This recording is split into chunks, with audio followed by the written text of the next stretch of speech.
Maki Zenin from Jujutsu Kaisen is evil. Maki as a character makes her debut in the very first volume of Jujutsu Kaisen Volume 0. She can't use cursed techniques, see cursed spirits without assistance, and is, by all metrics, not sorcerer material. At least, for half the story. Because of this, she was despised and abused by her clan growing up. Her motivation for becoming a sorcerer, as she explains to Yuta, is to stick it to her family. She's a rebel at heart and despises the Jujutsu system, and rightfully so. She's a beloved character, an underdog, a victim, and a monster. What do I mean? The cracks begin to show early on, in Chapter 12 or Episode 6, when Megumi asks her what kind of people she would want to save. Depending on the translation, her answer varies between "I don't think about it" and "I don't care if my actions save anyone." She is evidently single-mindedly focused on her own goal of rebelling against her family. Maki is, in large part, selfish. Skipping ahead to the Goodwill arc, Maki's twin sister Mai confronts her about leaving the clan behind. Mai explains that she never wanted to be a sorcerer, but that she was forced to keep up with Maki's endless pursuit of strength and power. Maki had promised Mai to never let her go, but she did leave her behind, in two major ways. First, Maki's progress left her in the dust, Mai's only option being to push herself beyond anything she ever wanted in order to keep up. Second, Maki left Mai alone to go to Jujutsu High, again seeking only after her own desires. In wanting to leave her clan to prove herself, she left her sister behind. Maki broke her promise. Now, you'd argue she made that promise as a child, but Mai would often ask her to renew that promise. We see it in the flashback. It's hard to believe that she would have forgotten. The least she could have done is directly acknowledge the promise she made as a child before breaking it. Mai is justified, even if in no other way, in calling Maki a liar. Before we continue, I'd like to provide a disclaimer. I fully acknowledge Maki is a complex character, and that she is neither entirely irredeemable nor entirely selfish. I understand that Maki is how she is because of the familiar circumstances that shaped her. Further, I understand that between Maki and the Zenin clan, Maki is the lesser of two evils. The eradication of the Zenin clan is a consequence of their own mistreatment and abuse of the twins. I'll add another disclaimer. This is not me attempting to force every character in fiction to be morally good.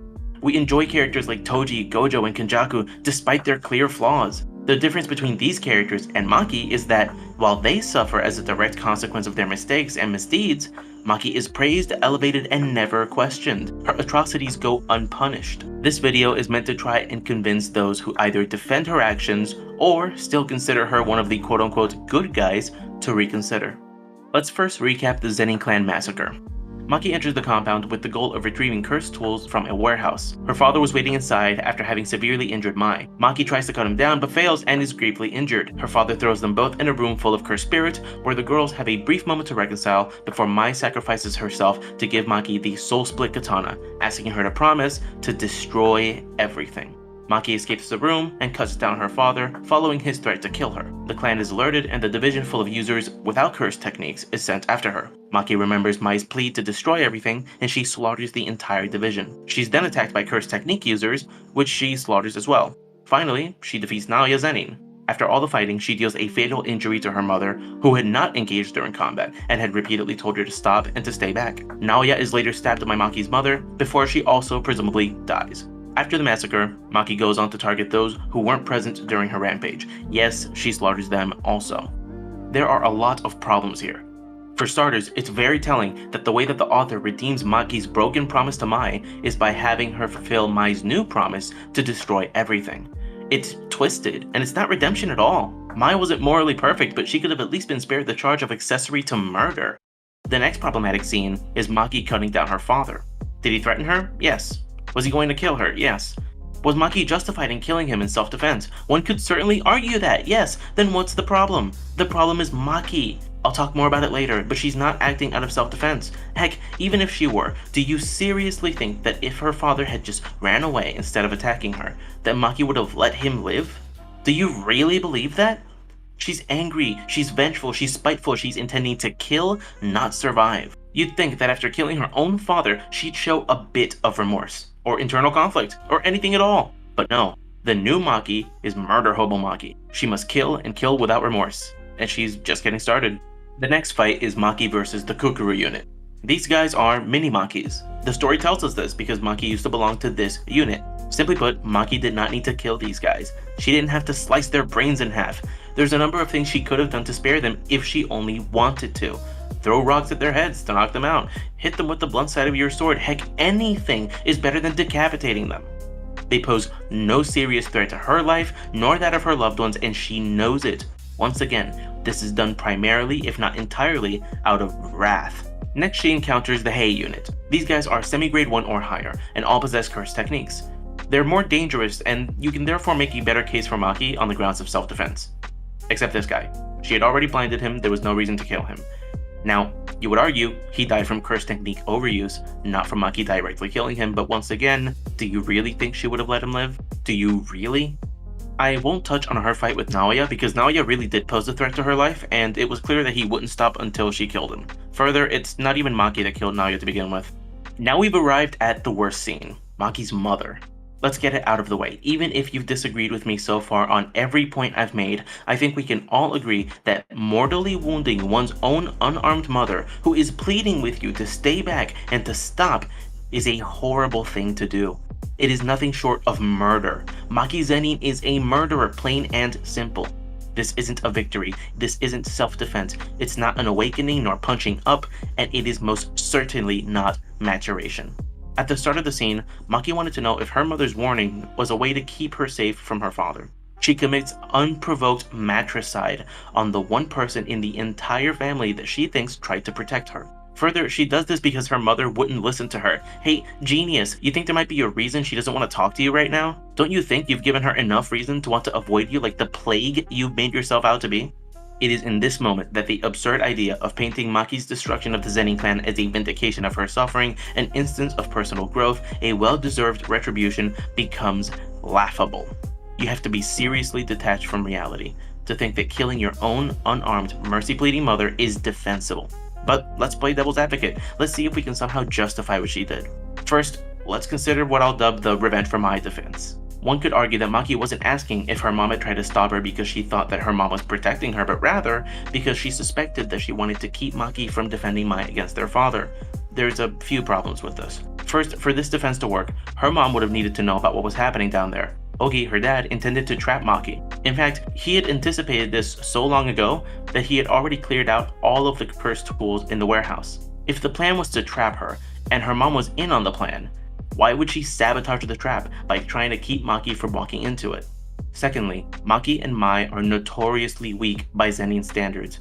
Ogi was the clan head's brother, and may have been clan head himself if he hadn't had twins for daughters. The chance that she believed Maki would successfully interfere is seriously low. Next, let's take down the revenge for childhood defense. This is the defense which argues that Maki is justified in killing her mother because of her past abuse. This is, under any consistent moral standard, not a good defense. It wouldn't hold up in court, in a family reunion, or before the pearly gates. You don't just get to inflict suffering on somebody else because of the past suffering they inflicted on you. This is Ethics 101. This defense doesn't even stand by its own standard. You could argue that the murder of the woman's entire extended family, including her husband, is more than enough mental scarring to make up for what Maki suffered tenfold. By all accounts and by all metrics, Maki wasn't justified in committing matricide. And she's not done yet. The last thing she does before the story of the massacre is over is kill 27 more people who weren't even there that day. If there is anyone still arguing the stupid self-defense justification, I ask you, does hunting down your own flesh and blood who have done nothing to harm you and who are weaker than you sound like self-defense to you? Or does it sound rather like what your murder hobo best friend at the D&D table would do because he got bored waiting for the pizza to arrive? I'm tempted to call Maki genocidal for this. You know what? Temptation accepted. Maki committed genocide. The only conceivable reason that we should think she's still part of the quote-unquote good guys is because she hasn't massacred our main cast. Yet. I mean, statistically speaking, the people who she's most likely to kill are those closest to her. You want to know the worst part? It's not even that she did it, but that nobody calls her out for this. Are you seriously going to tell me that Megumi, Yuta, Momo, Panda, and Noritoshi are all unaware of what's happened? I understand Yuji because he's off the radar and Toge hasn't been active since Shibuya. But Momo? Momo was nearby when the massacre took place. She was handed Mai's body even. Megumi was the one who okayed her even going to the warehouse in the first place. Noritoshi was the Kamo clan heir at one point, and we're told the Kamo clan was well aware of what had happened and proposed alongside the Gojo clan to remove the Zenin from the three big families. So you'd think that he'd be made aware. You can make the case that Panda is still unaware because he's been busy with Hakari's fight ring. Problem is, Panda's a culling game player. They've had a whole month-long time skip to talk. What's the defense? That Maki's that crappy a friend that she wouldn't tell arguably her closest friend Panda? The same applies to Yuta, by the way. I find it inconceivable that the man hasn't asked once why Maki is so gloomy all the time. Yuta especially would be horrified to know what she'd done because he once said that he'd help her, quote, crush the Zenin family, end quote. To think that people actually ship these two. You deserve better, King. Shut up, fraud. Strong love. But I digress. Maki's actions merited at least half a chapter's worth of confrontations from the people that call her a friend. All we've gotten is the frustratingly brief and ambiguous, "You're different, Maki." At the time of writing this, we're currently either in or approaching the final battle of the story. There isn't any more time for Yuta or Panda or Megumi to confront her properly. The author's breakneck pace in an attempt to finish the story quickly is probably the reason why we never got any scene like this. So what kind of character are we left with? To answer that, just look at who she's compared to. Toji Fushiguro. We all know that Toji's a villain, and not because of circumstances, no. Toji's a villain because he's a selfish, arrogant, family-hating deadbeat who slaughters teenagers for personal gain. Oh, wait. She's not just Toji in her strength, she's not just Toji in her technique. She's not just Toji in her weapon selection or in her backstory. Maki Zenin is Toji Fushiguro in her character, with very little distinctions. The biggest difference between the two is that Toji didn't slaughter his clan and murder his mother in cold blood. I cannot overstate how big of a deal this is. I hope I've been able to convince you that Maki Zenin as a character is evil and that we shouldn't consider her one of the good guys in relation to every other character on the side of good. This goes without saying, but don't go crapping on the author for this. If this sort of thing gets you riled up and makes you want to send death threats to Gege Akutami, how about you put away the keyboard and say a prayer for him instead? Just a thought. Morally gray characters. I've noticed a trend in recent years where it's become generally accepted to give higher praise to stories if they contain morally gray characters. And though I understand the merits of including complex characters in your narrative and generally agree that characters who get the spotlight should, more often than not, be at least somewhat complex, don't you think it's a little odd how we so often equate a character's gray morality with death? If you've ever watched or read One Piece, Naruto, or Fullmetal Alchemist, allow me to try to break the paradigm. This is Monkey D. Luffy. Luffy is a warrior for freedom, a loyal captain, and a friend who habitually saves his friends from becoming their worst selves. He's not the deepest character, but he's not a surface-level goofball either. Hidden under his fun-loving exterior, we see a staggering degree of emotional intelligence and intuition. Further, he sees the political reality of the world around him for what it is and responds to it like no other man would, by staring it down and socking it in the face. Are you going to tell me that Luffy lacks depth just because he's by and large a strictly morally upright character? This is Naruto Uzumaki. Naruto's entire story is about conquering his demons, earning the trust of those around him, and saving his best friend. Naruto also grows, like, a lot. His growth is most evident during the Pain arc. Here, Naruto experiences the death of his master, the destruction of his village, the death of his other master, defeat at the hands of the antagonist, the apparent death of a childhood friend, total loss of control over himself, and the realization that his simple understanding of the way the world works would not suffice going forward. What does he do? He adapts. He strolls up to the main antagonist once the fight is over, admits to him the shortcomings of his worldview, and learns from him enough information to give an answer sufficient to change the mind of the most determined foe he'd ever met. Naruto didn't have to darken his morality to solve his problems. Do you mean to tell me with a straight face that Naruto lacks complexity, that he has no depth? Allow me to provide one more example. These are Edward Elric and his brother Alphonse Elric from Fullmetal Alchemist. Edward and his brother made a huge mistake when they were little that cost them greatly. They tried to revive their mother using alchemy, but they gave up nothing of equal value in return. Consequently, the ritual took half of Ed's limbs and Al's body in its entirety and created only the most crude and barely alive version of their mother they could have ever imagined. What they had unwillingly given up was the bare minimum and could never come close to the value necessary for recreating human life in its fullness. In that moment, they learned the value and the dignity of the human person and the full meaning of the law of equivalent exchange. It's because of this failure that the boys refuse to ever put aside the dignity of the human person. This is also the reason they're disgusted by Philosopher's Stones and refuse to use them. For in the Philosopher's Stone is found nothing but the unwilling sacrifice of innocent people, an equivalent price to pay for the power to create anything you want. They once wanted nothing but to get their hands on one, to restore their bodies without having to give up anything at all. But upon learning its secrets, they wanted nothing to do with this abomination. Ed and Al are morally upright because they know evil, because they've experienced the price of villainy, because they know temptations and shortcuts for the lies that they are. Do you seriously mean to tell me that these characters lack depth? I think you get the point. Characters can be brought low, torn down, and built back up again. The way your character responds to this process naturally generates depth. Nowhere in this process is it necessary to sprinkle in some morally questionable choices. The fact of the matter is, these characters wouldn't work if they committed moral failings and either never acknowledged them or did but never regretted them. You could argue that these characters work like that because they're intended to be morally upright, that this doesn't apply to characters who were made from the ground up to be morally gray. So, fine. Let's look at intentionally morally gray characters and see how they fare. Let's begin with Light Yagami. Light attempts to impose his own sense of justice on the world by means of mass murder. He lies to everyone around him, sabotages his loved ones, alongside many other misdeeds that I won't get into so as to not unnecessarily spoil the story for you.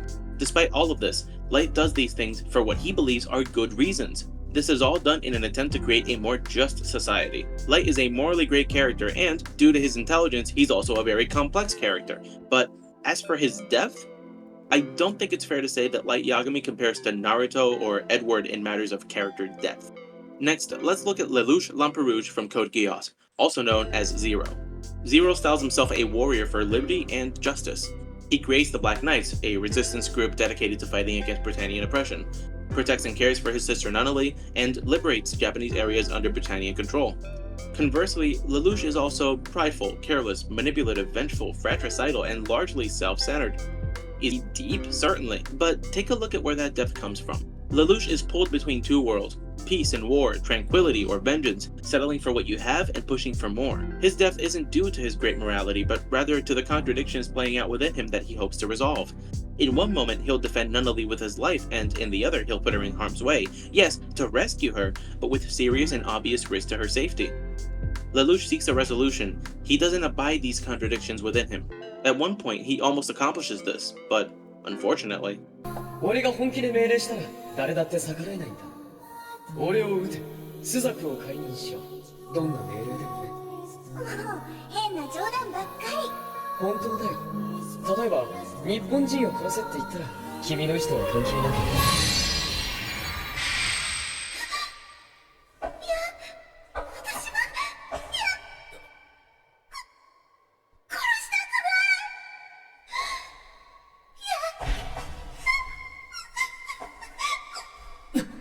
まさか。そうね。日本人は殺さなきゃ。The evil within that Lelouch had fed for so long got the upper hand on the good he sought. See, the conflict in the first half of Code Geass is, as far as Zero is concerned, less driven by a morally gray main character, and more driven by the good and evil within him vying for control. The good hopeful, the evil underhanded. Finally, let's look at morally black villain. Mahito from JJK is morally black. Part of his death is due to his apparently simple outlook on his existence. He is a curse and he must act like it. The difference between a surface-level curse antagonist and Mahito is that Mahito sees the other options. He understands opposing worldviews, and he rejects them. He brings out the best, or rather worst, in his fellow curses by acknowledging their higher ideals and telling them that ignoring their nature as curses is unnatural. For such a young curse, he's surprisingly wise. He doesn't just torment Yuji for funsies with no thought put into his methods. Rather, he identifies Yuji's ideals, motives, connections, and uses them to break him. These people make you hopeful? They're dead now. You save people indiscriminately? I kill people indiscriminately. It was fascinating seeing how deep Mahito's understanding of Yuji's psyche went and how well he understood what made him tick. Then there's Mahito's outlook on life based on his ability to perceive the soul and his unique perspective and attempt to understand it. Read it again for yourself, it's a pretty interesting set of pages. Finally, there's his constant growth. For the entire series, Mahito gets better and better at being a curse. At first, he settles for having this overpowered curse technique, Idol Transfiguration. Then, his ambition moves him to create a domain. After that, having fulfilled in his mind the purpose of his being, he unleashes the Black Flash. Afterwards, he unlocks a secondary form. Finally, he pulls off a split-second domain expansion that impresses even the likes of Sukuna, the main antagonist of the story. What a character, man. As he says, he's a mirror to Yuji. He's a perfect foil to our protagonist. They help each other grow as characters while moving away from each other on total opposite sides of the moral compass. Next, let's talk about Nagato Uzumaki, best known as Pain. I'll summarize his backstory. Nagato lost his parents and best friend to war. His mentor's answer to the problem of suffering was insufficient, so he created his own. He would force peace through a shared fear of himself. He would force unity by making himself a shared threat to all. Nagato had it all planned out, and Naruto didn't. The choice he gave Naruto was simple: let me have my way with my plan, or give me a better one. What Nagato failed to take into account, maybe because he chose to ignore it, is the cycle of hatred and violence that would inevitably form as he executed his plan. You might think Nagato is a morally gray villain because he shares similar traits to the aforementioned Light Yagami, but look again. Nagato's identity is pain. He wanted to force peace through pain, through suffering, through fear. One could argue that Nagato's plan was a mask for executing vengeance on the nations that made him suffer by forcing them to suffer in kind. His peace wouldn't be real peace. He didn't want to get rid of conflict, only war. It was selfish wish fulfillment, a way to redeem the hardships of his past, which Naruto had to break him out of by offering a real solution, an image of true peace. It was this new way of bringing about peace that awakened Nagato to the reality of what real peace was and how good it could be. Nagato sees the light only after Naruto shows it to him, but he didn't know it during his career as pain. In other words, Nagato can't be morally gray, because there was no white to brighten his black. You've heard the title of the video. Now's the time I begin to talk about demons. Let's get it out of the way. Although belief in evil spiritual forces is common to human religion across the world, the concept of demons that manga and anime tend to take inspiration from is Christianity. The whole concept of the show, Seven Deadly Sins, from its title to its protagonist's flaws to its antagonists, is all taken from Christianity. Stories that feature the devil or the demon lord also draw their inspiration from Christian demonology. The same also applies to characters straight up named Lucifer, the devil, Beelzebul, and a whole host of other demonic titles. Despite their inspiration, the authors of these stories employ a degree of creative license that often leads to a portrayal of demons which differs significantly from their theological origins, regularly diluting the seriousness of evil and moral culpability as understood in Christian theology. Here's just a few examples.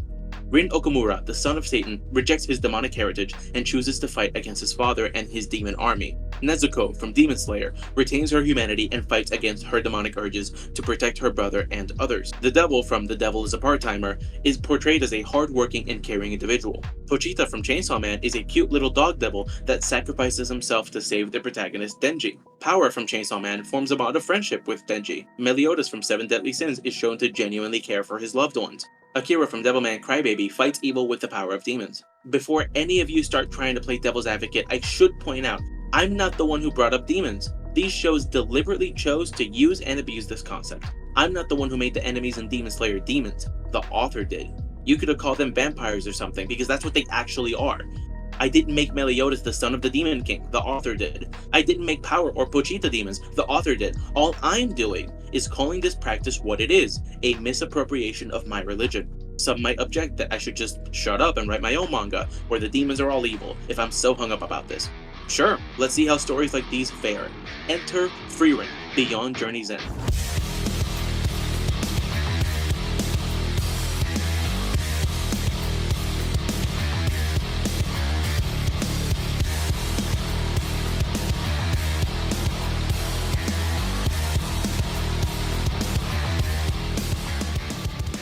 The demons in Frieren are objectively evil. They're lying, cunning, manipulative, murderous predators who have no shred of empathy for mankind. It's perfect. Our protagonist, the titular Frieren, is unashamedly hostile to demons. In no uncertain terms, Frieren hates demons and tells us that they're evil. Now let's see the reactions on social media. Ah, right, yeah. People were upset that demons were depicted as, well, demons. You know, the objectively evil, unchangingly malevolent opponents of mankind. The reaction to Frieren's depiction of demons is split between those who'd argue it's wrong to depict a whole set of living sentient beings as wholly and entirely evil to the core, and those who don't find it morally objectionable, but think it's boring, lazy, or meaningless. To the former objection, I'd reply that this only makes sense if your framework for what constitutes sentient beings is exclusively informed by humanity.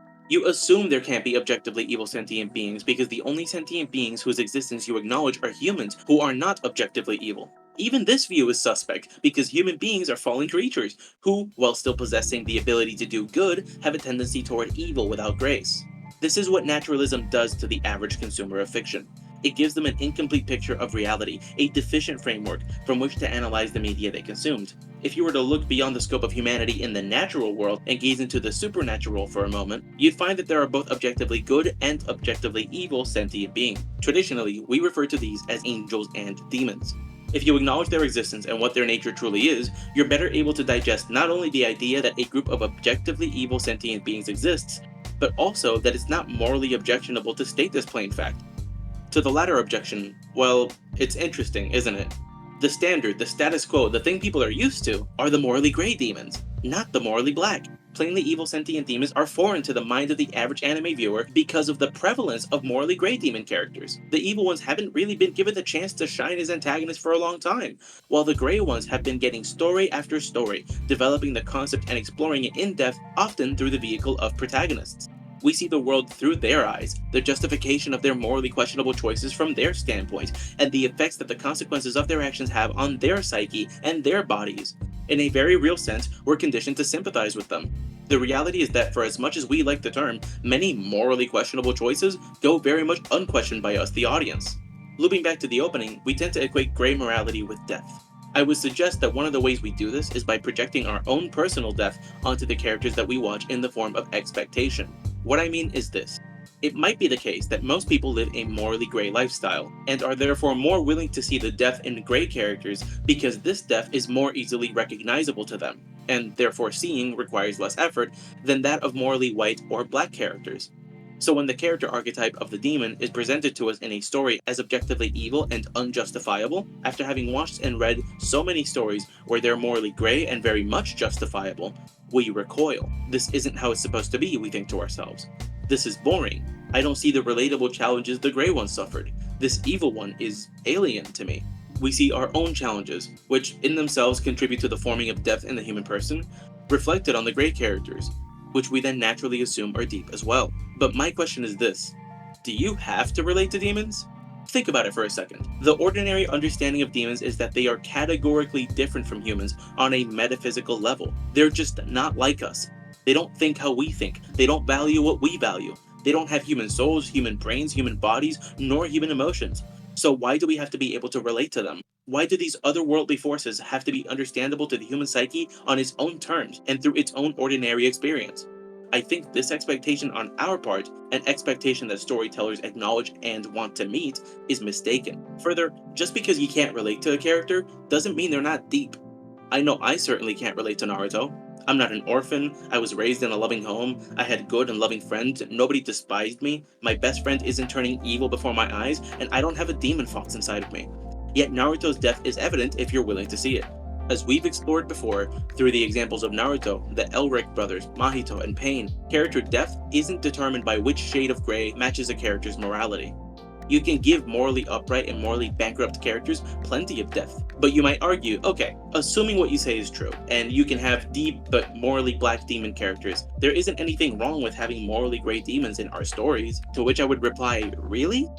I don't think it's a controversial statement to say that stories should enrich their readers if they want to be good stories. That's the whole purpose of themes, for example. Moving on from tragedy, fighting for what's right, learning to care for your friends, and coming of age are all themes. We universally accept that a good theme is a necessary component for a good story, even if we're not willing to admit it. That's why we all sort of collectively groan when people praise stories like the unspecified notorious revenge power fantasy, a trashy story with a trashy revenge theme. We recognize on some level that a story needs some virtuous, good, or otherwise redeemable takeaway for it to be considered good at all.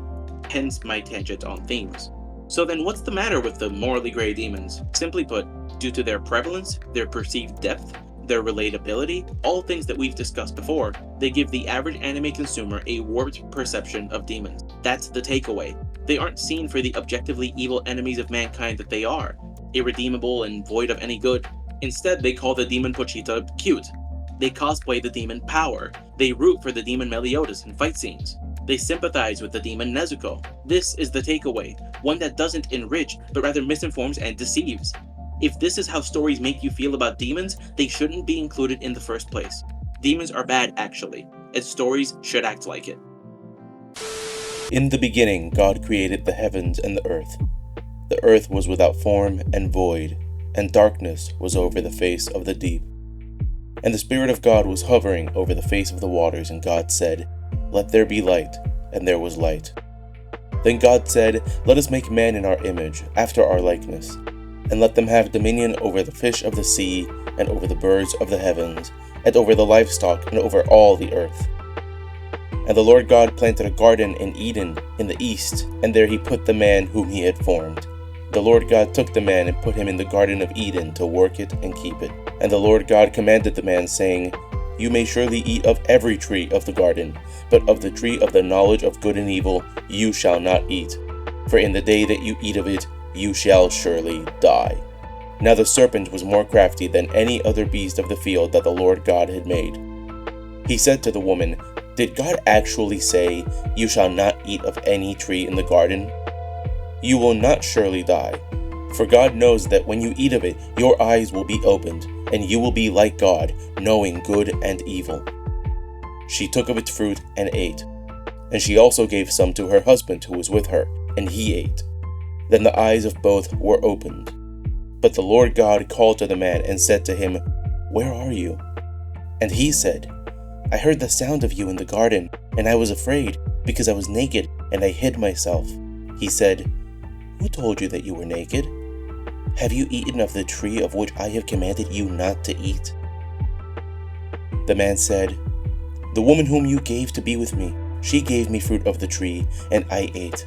Then the Lord God said to the woman, "What is this that you have done?" The woman said, "The serpent deceived me, and I ate." And to Adam he said, "Because you have listened to the voice of your wife, and have eaten of the tree of which I have commanded you, you shall not eat of it. Cursed is the ground because of you. In pain you shall eat of it all the days of your life. Thorns and thistles it shall bring forth for you. And you shall eat the plants of the field. By the sweat of your face you shall eat bread, till you return to the ground, for out of it you were taken. For you are dust, and to dust you shall return." Therefore the Lord God sent him out of the Garden of Eden to work the ground from which he was taken. He drove out the man, and at the east of the Garden of Eden he placed the cherubim and a flaming sword that turned every way to guard the way to the tree of life. This is the story of mankind, the beginning of all that exists. Man was made by God for love, labor, and leisure. He was created in perfect friendship with his Creator and placed in paradise. Then man sinned and was ejected from paradise. This is a story wholeheartedly believed by one particular Viking king, Canute the Great, the man who would proclaim himself an enemy of God. Why do we only call your name when there's no one else to call? And we only really seek you when our mighty towers fall. Why do we say you failed us and you've turned your eyes away when we're only sleeping in the bed we made? Why do we call for free will but reject all consequence? Why is the path we made to heaven stained with the blood of innocence? Why do we ignore the warnings that we've read and always known, and get angry when we reap the things we've sown?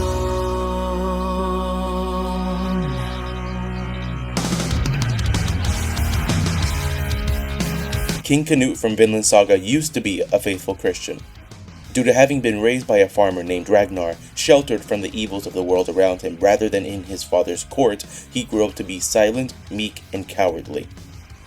Canute wasn't kingly material, and didn't want anything to do with the misdeeds kings are known to commit. This all changed when he was defeated and kidnapped. But before we get to the man who rebelled against God, let's look at the man who formed him. Enter Father Willibald, Canute's spiritual director.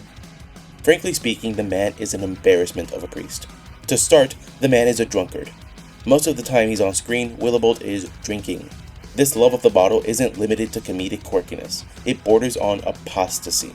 Take a look at this exchange. 神父よ、あんたどう思う？イエスと俺たちの神、どっちが偉いかね？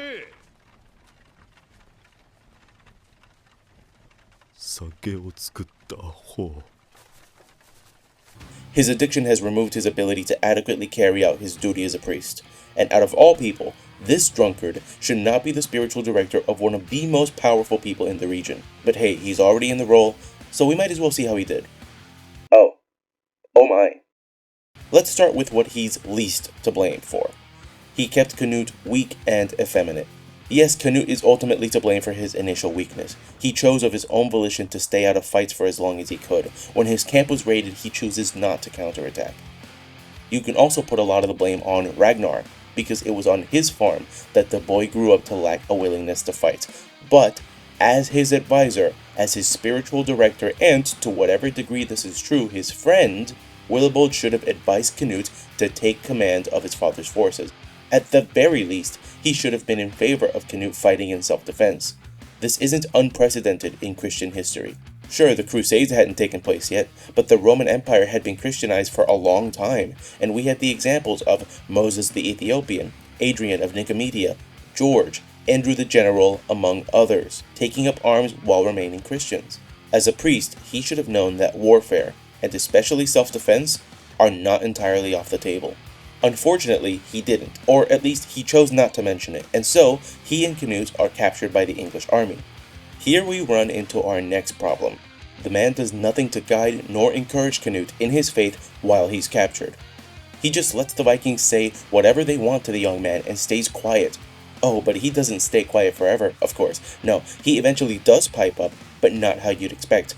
After having chosen the god who created booze as his favorite god, he then goes and openly questions God's love out loud, right next to Canute. Check this out. 父よ、私の声はあなたの耳に届いているのでしょうか。我らの父よ、あなたはあなたの姿に似せて私たちをお作りになった。でもその力を分けてはくださらなかった。父よ、あなたが良きものも悪しきものも等しく愛されるというのなら、何のために無力な私たちを試されるのですか。父よ、私の声はあなたの耳に届いているのでしょうか。我らの父よ、私はあなたの愛を疑っています。やめよ! It's so bad, even Canute calls him out for it, saying the following. そなたそれでもキリスト教徒か。恐れを知るがいい。我らが父の愛を疑うことなどあってはならぬ。But he doesn't stop there either. No, instead he chooses to go the route of redefining what love means altogether. Let's go through his conversation with Canute in chapter 37 for a second. Pointing to a dead man, he says the following. It could be said that in death he has become a thing of love, far greater than any living being who could hope to be. Already he does not hate, does not kill, does not steal. Is it not magnificent? Left where he is, he will selflessly provide sustenance for animals and insects. Buffeted by harsh winds, pelted by stinging rain, still he will not utter a single word of protest. Death is that which completes a man. Having been presented by Canute with the examples of parents loving their children or spouses loving each other, he responds, Prejudice. They bear little difference from he who kneels before his king and then whips his slave.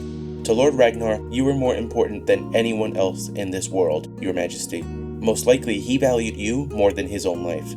For your sake, for you alone, he stood by and watched as 62 villagers were murdered. Prejudice. This prompts Canute to say the following. This snow is love, this sky, this earth, the blowing wind, the trees, the mountains. Though this world, though the work of God holds so much beauty, is there no love in the heart of man? Of course, Willibald answers this question in probably the worst way possible. It is said that we became what we are today because our distant ancestors committed the sin of defying God. We were banished from paradise. Alright, reading over. Time to crap all over this exchange. To start, Willibald's definition of love is woefully out of step and continuity with centuries of Christian history. Was the man not trained? Did he not know his own scriptures? The Bible defines love, and it's not at all what Willibald says it is. From the mouth of God himself, we hear, Greater love has no man than this, that a man lay down his life for his friends. The Apostle Paul wrote, Love is patient and kind. Love is not jealous or boastful. It is not arrogant or rude. Love does not insist on its own way. It is not irritable or resentful. It does not rejoice at wrong, but rejoices in the right. Love bears all things, believes all things, hopes all things, endures all things. If love bears, believes, hopes, and endures all things, then how can a dead man be a thing of love? A dead man cannot love because he does not bear, believe, hope, or endure anything at all. A dead man cannot sacrifice himself for a friend because he's already dead. A dead man cannot rejoice in the right, nor can he be patient and kind, This love Willibald speaks of is indifference, a stark contrast to what love actually is. What Willibald is actually criticizing about Ragnar isn't that he didn't love Canute, but rather that his priorities were disordered. He valued the life of one man over the lives of 62 others. He was indeed prejudiced, but not in such a way that it removes any authentic love he had for Canute. He just didn't love those other people as he should have. Willibald's flawed understanding of love leads to a significantly bigger issue than his false assessment of Ragnar. He doesn't understand the cross. The earlier quote from the Gospel of John was taken from the mouth of Jesus Christ, and it's understood that he fulfills this greater love by dying not only for friends, but for enemies. St. Paul puts it this way: "While we were yet helpless, at the right time Christ died for the ungodly." Why, one will hardly die for a righteous man, though perhaps for a good man one will dare even to die. But God shows his love for us in that while we were yet sinners, Christ died for us. How can this, under Willibald's indifferent kind of love, qualify as love at all? It makes sense that he would question God's love, given that he seems to have never understood it at all. Then there's his comment about Adam, Eve, and the garden. Factually, did he say anything wrong? No. Adam and Eve defied God and they were banished from paradise. The problem is that the framing leads Canute to blame God. It's presented horribly. He doesn't talk about how death is a remedy for sin, because it's better for man to die than to live forever as we are, broken and incomplete. He doesn't put the blame on man for getting himself kicked out, but on God for kicking us out. He doesn't talk about God's multiple attempts to bring man back into friendship with him, nor about how God died to restore man to his former innocence. His presentation is flawed in every single way. As a consequence of his poor catechesis under the charge of Father Willibald, the Viking king-to-be was left woefully unprepared to reject the error of Pelagianism. Pelagianism, for those unaware, is a heresy which was condemned in the Council of Ephesus in the year 431. It holds that man could, by the natural power of free will and, without the necessary help of God's grace, lead a morally good life. According to this heresy, the guilt of Adam's sin was not passed on to us. If Canute wasn't taught about how the sin of Adam weighs on our souls, nor about how God restores the soul by grace, it makes perfect sense that he would adopt a pseudo-Pelagian paradigm. "I will build paradise on earth," he says. But there's more to Canute than mere Pelagianism. The problem goes deeper. Let's first look at how he reads Genesis. Canute understands original sin to mean that man lost all love in his heart when he was cast out from Eden. This is not so. God, who is love, would not have made man in his own image if he was going to lose the capacity to love immediately after having been created. But even if it were to have disappeared, it's not because God took it from us as punishment for Adam's sin.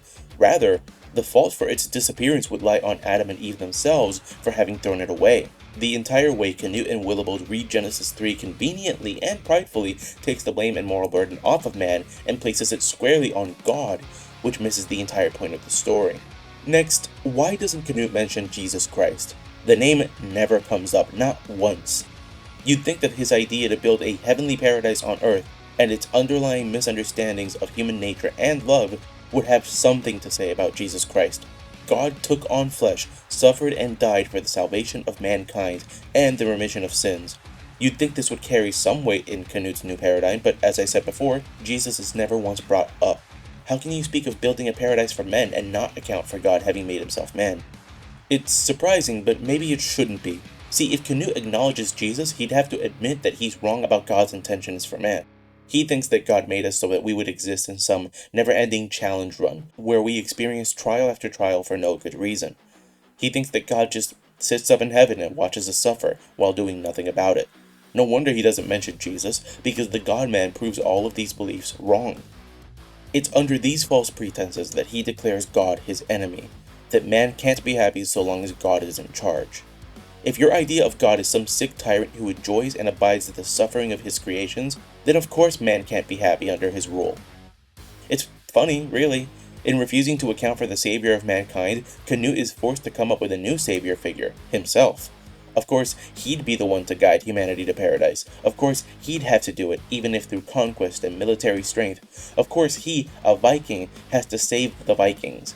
It's not like he was the first among many Vikings who would be saved or anything. It's a real shame.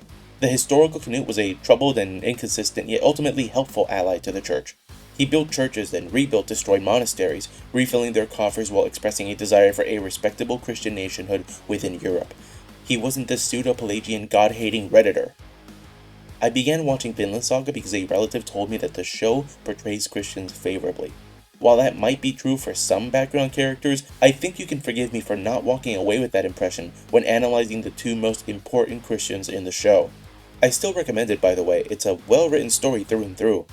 Just don't watch it expecting a depiction of faithful Christian Vikings. You won't get Saint Olaf, you'll get Canute, the rebel king. Self-sacrifice.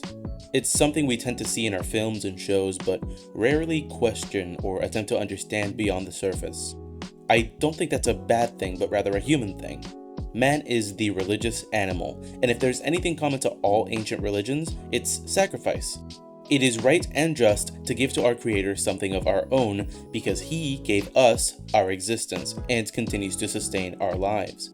Indeed, sacrifice is built into us as a fact of life. You don't even have to be Christian to acknowledge this. We give up our time and energy to help our families, we steel ourselves to be strong for our friends, and we don't denigrate people for sacrificing themselves for the sake of others, but rather, we commend them. Again, sacrifice is tied up with our very existence. If you're a parent, or maybe you have a younger relative, gun to your head, would you allow danger to befall them? I'm willing to bet that most of you would rather the gunman pull the trigger than allow anything to happen to your loved ones. Given this, it makes sense that we insert sacrifice into the stories we tell. It's real, it's raw, it's unfiltered, and it hits at the core of who we are. And in recent media, few characters embody a virtuous, self-sacrificial attitude like Boruto Uzumaki. The story of Boruto follows our titular main character, Boruto Uzumaki, the boy who goes from having it all to losing it all. After having matured and having learned to do things the right way, Boruto begins to live a significantly more virtuous life. Alongside mentoring people and teaching his adoptive brother Kawaki the value of hard work, he also develops a self-sacrificial disposition. This doesn't come out of nowhere, of course. This disposition is achieved only through a long-fought battle to maintain control of his body after it had been marked by an old foe who planned to possess it and reincarnate through it. Having lost control in the past, he began to struggle with the idea that maybe it would be better for him to die than for his body to be used to take innocent lives. Make no mistake, this isn't a suicidal attitude. He tries everything he can to prevent having to resort to dying, but nothing else works. And because nothing else works, he develops his aforementioned self-sacrificial disposition. And I believe that he develops into a Christ figure as a result. But before we dive into the evidence, let's first establish what a Christ figure is. The Christ figure is a literary technique that an author uses to draw allusions between their characters and the biblical Jesus. These are typically characters who make sacrifices for the sake of others. If you're familiar with The Lord of the Rings, you would recognize Gandalf, Aragorn, and Frodo are Christ figures. Focusing on Gandalf, we could point to his sacrifice. This part kept making the video get claimed by YouTube, and I'm editing this compilation like the night before it's supposed to come out, so I'm just gonna cut it.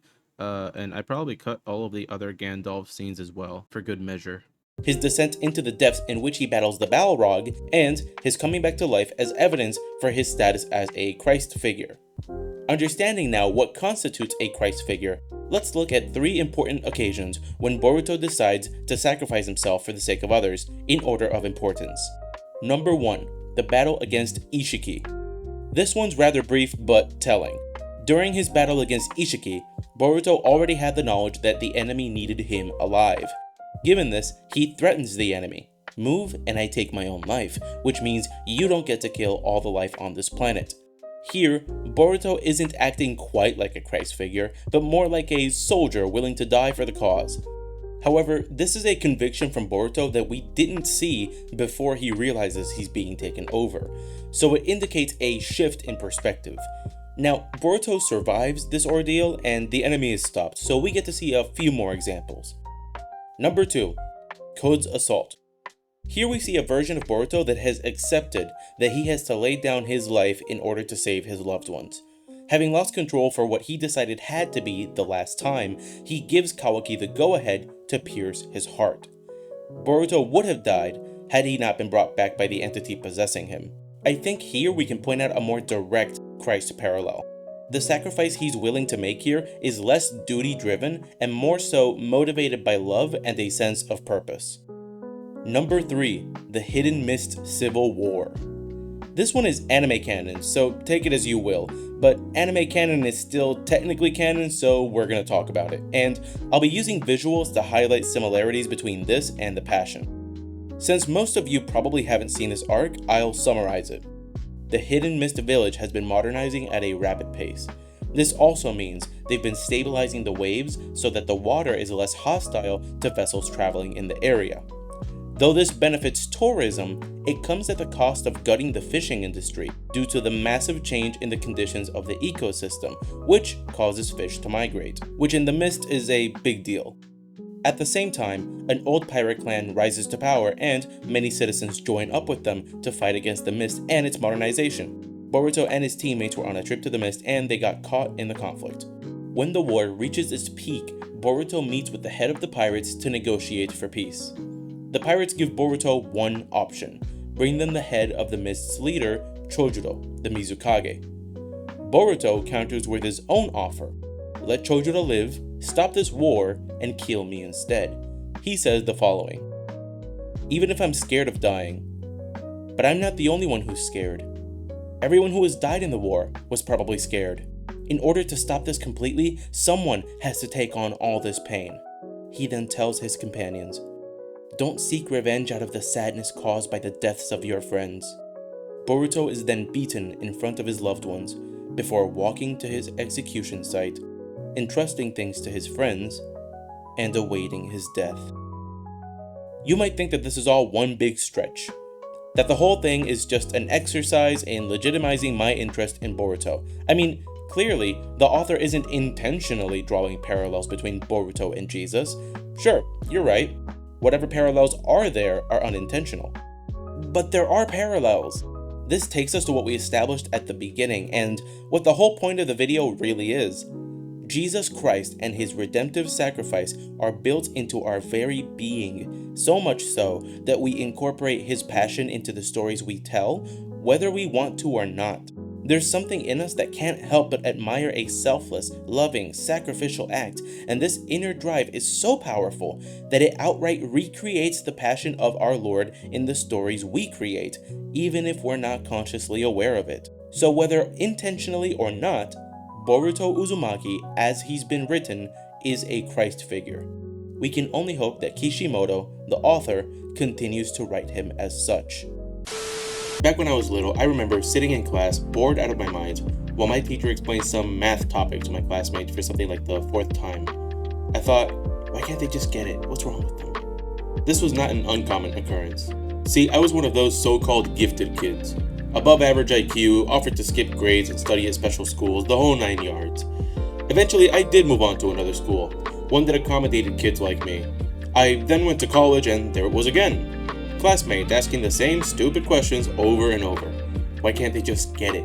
What's wrong with them? I've since come to realize that there was nothing wrong. Shocker, I know. Those kids, those classmates, they just weren't built for classroom learning the same way I was. Just like how many of them were probably built for street smarts at a higher level than I. But I had a dislike for them because they got in the way of my educational experience. Let me put it this way. Things were supposed to happen one way. A, then B, then C. But when they were involved, it would go A, then B, back to A, then B, repeat once more, C. The way things should be just wasn't going to work. The curriculum couldn't account for the gap in learning capacity. Someone was going to be negatively affected. But you and I both know that between having to wait 10 minutes to move on to the next page and getting held back a year, one negative outcome is to be favored over the other. That brings me to the start of this episode, Connie Springer. Connie's a simple guy. He's a normal dude from a random village that went and became a soldier. As the narrative progresses, it's not Connie that gets more complicated, but everything around him. His village is destroyed, his mom is turned into an immobile titan, friends betray him, and the world around him gets involved in debates about morality, genocide, freedom, human dignity, war, and peace. Throughout all of this, Connie just cares about his friends and his mom. Things happen and people react with complex emotions. When Sasha dies, Eren laughs and then he grimaces. When they succeed in getting Eren to Zeke, Eren initiates a genocide rather than initiating a path to peace. Through it all, again, Connie just cares about his friends and his mom. It's no surprise then that when an enemy combatant turns out to be a Titan shifter, which, when eaten by a pure Titan, can turn them back to normal, Connie leaps at the chance to feed the guy to his mom. All he wants is for his mom to go back to normal. And the guy's an enemy anyway, right? Except there's one minor issue. The guy's a minor. The enemy combatant in question is Falco Grice, who can't be any older than 14. Connie would be sacrificing a child to save his mother. And he knows it's wrong, it's not that he doesn't know it's wrong. But when a simple-minded guy like Connie knows that he's surrounded by a world with far more complicated stuff that he can even hope to understand, he narrows his sphere of focus to his sphere of influence, which is his immediate circle, his friends, and his mom. Simply put, Connie doesn't have the mental capacity to care all that much about Falco. He has enough brain power to understand that killing a kid is wrong, sure, but that's not what I mean. Falco isn't just Falco to Connie. Falco is representative of a larger scale moral conundrum. How do we treat prisoners of war? Does that treatment apply when they're children? Are we allowed to do to Falco what we did to Bertolt? Is what we did to Bertolt wrong too? Is there any diplomatic fallout from killing Falco to consider? What would Sasha think? What would Mom think? What would Aaron think? What would John think? Does Falco have a family that would care if he died? Does it matter? Isn't it a bit disingenuous to boil it all down to, he's a kid, don't kill him? Let me tell you another story. I live on a little island called Puerto Rico, home to such classics as The Wizards of Waverly Place movie and Jake Paul running over sea turtles. Allegedly. I recently had to renew my driver's license for the first time and it was a nightmare. I had to scramble to find and obtain so many documents and stamps I could hardly keep track of it all. It was so frustratingly complicated. You need your original birth certificate, some invoice confirming you live where you say you live. If you rent, you need that confirmation invoice about your landlord and he needs to sign a form confirming you live there. You need a doctor's certification, like 4 different stamps, a W-2 form, yes, the one you file your taxes with, and your social security card. Oh, and about 3 other forms that I've already forgotten about. And all that's for your driver's license. Food stamps? Same thing. Forgot your online bank account username? Prepare for trouble and make it double. And don't even get me started on the push for more stringent and robust security on nearly every conceivable platform, from your phone to your freaking Microsoft account. Don't misunderstand, I'm able to adapt. I can keep up, but not everyone can. Old people are bowing out. Idiots are bowing out. In an ever increasingly complex society, people who can't keep up with the intellectual demands are giving up. How many mandatory password changes do they expect people to go through before they just start adding another 0 at the end of their previous password? How many increasingly complex captchas do they have to implement before people just stop making accounts for everything? More to the point, how many roadblocks will you place before the intellectually impaired before you displace them entirely? Understand, times have always been changing. There's always some new invention or development around the corner that's displaced one group or another. But where before, the adaptation required pertained to their disposition, that is, their willingness to change, now the adaptation that society requires is to reach for intellectual heights we haven't ever had to ask the average person to climb. Connie Springer is not as smart as Armin Arlert. Connie Springer is not capable of wrestling with questions that even Erwin Smith would be hard-pressed to answer. Armin understood this, so he explained himself in a way that Connie would understand by letting his actions do the talking.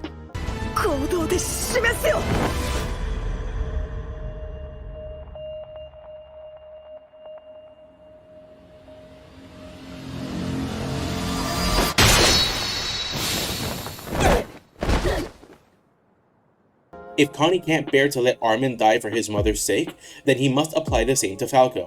The message got through, but it was done by charitable condescension, rather than by trying to get complex morality through Connie's thick skull. Armin recognized that he, as Connie's friend, was within both his sphere of focus and his sphere of influence. He brought the stakes back to something that Connie could tangibly conceive of. In other words, Armin met Connie where he was at. Likewise, not everyone is as smart as you. Not everyone grew up on iPhones and Nintendo Wiis. Not everyone made their first email account at age 7. Not everyone was raised in the information age. Not everyone was as privileged to own a phone as a child, and not everyone can understand complexities as well as you. So be nicer to idiots and meet them where they're at. Life is already complicated enough for them as is. There is one central message that My Hero Academia pushes above everything else, and that's that being a hero is about having the heart of a hero, having your body move before you get a chance to think. It doesn't matter whether you're the most powerful person on the planet or an ordinary citizen. If you've got the drive to do good and help people, you've got what it takes. You can be a hero.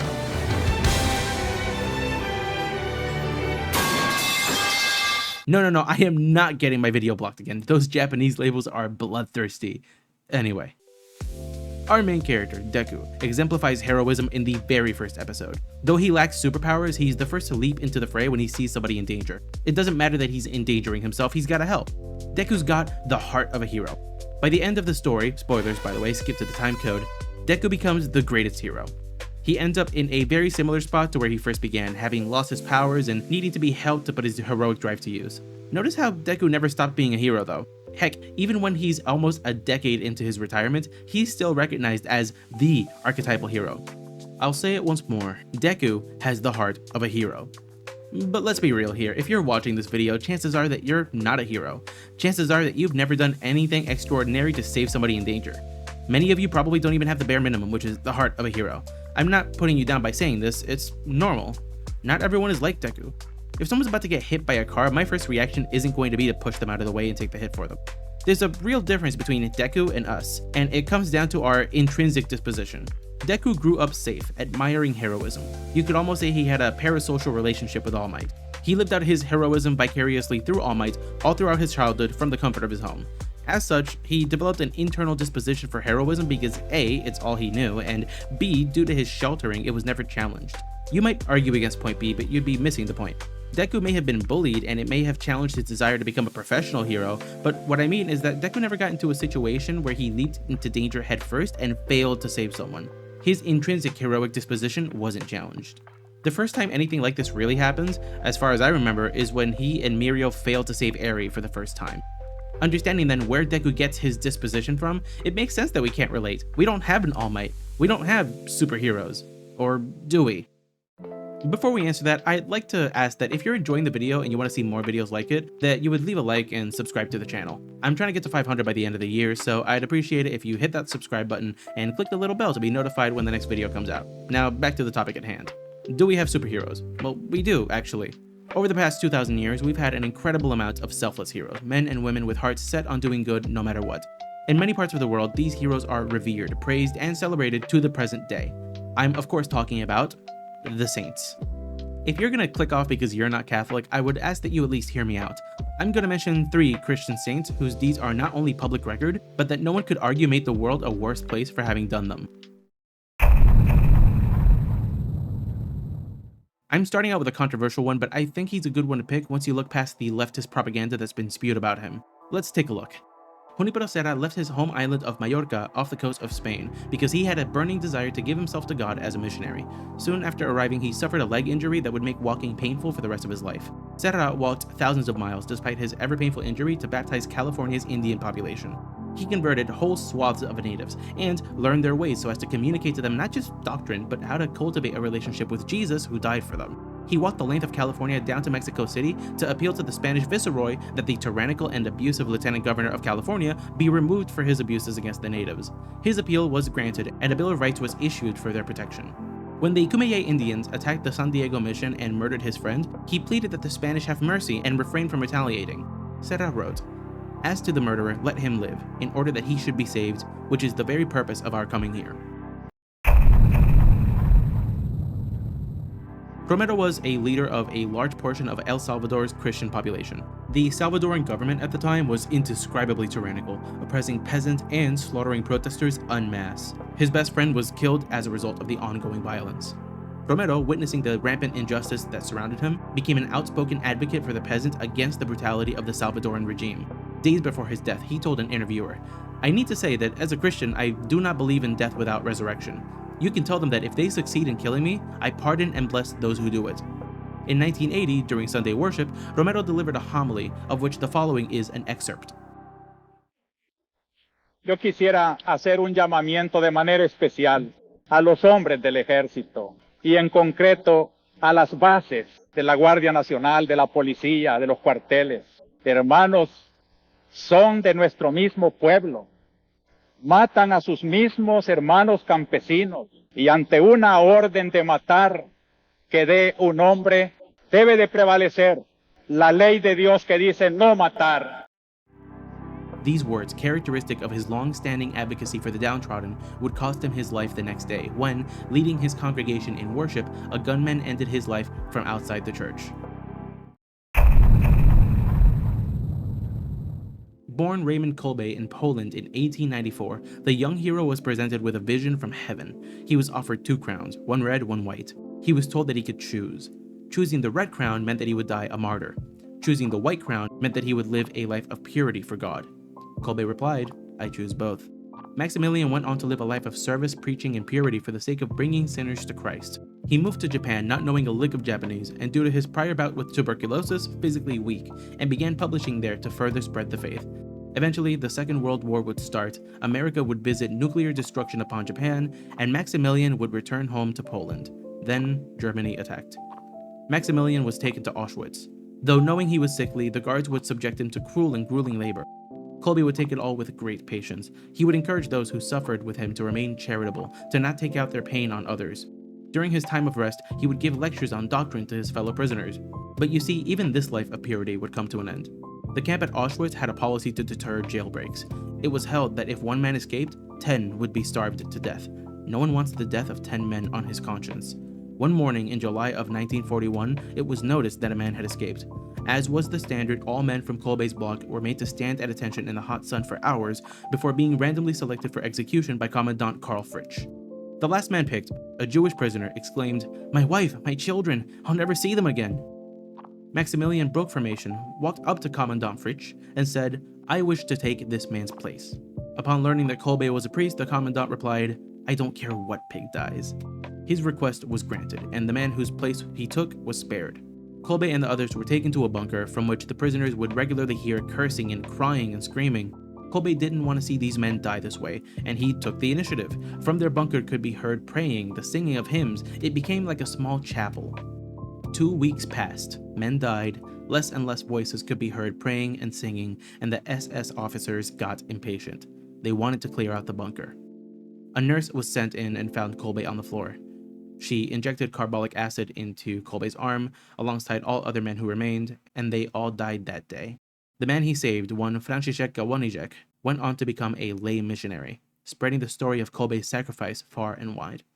Can anyone deny that these men were heroes? Can any of us claim to have done deeds as great as theirs? No. Junipero Serra, Oscar Romero, and Maximilian Kolbe lived and died as heroes. Their names have been carved into history. Their deeds have been immortalized in our collective consciousness, but they didn't do any of it so that we could boast on their behalf. In fact, none of them sought praise for their efforts at all. They weren't in it for the attention or for a paycheck. Their eyes were fixated on something greater, and it was this greater fixation that drove them to heroism. So let's talk about it. How does one become a hero? Step 1. Recognize you aren't a hero. You need to get it into your head that you aren't praiseworthy. Humility is chief among the virtues, and pride obstructs the genuine love we have for others by way of obscuring their dignity and inflating our own image of ourselves. In other words, you can't love others and simultaneously think that you're better than them, and you can't help others if you don't love them. Step 2. Look up. Understanding then that you are lowly and not better than anyone, look upwards from your unworthiness to someone worth admiring.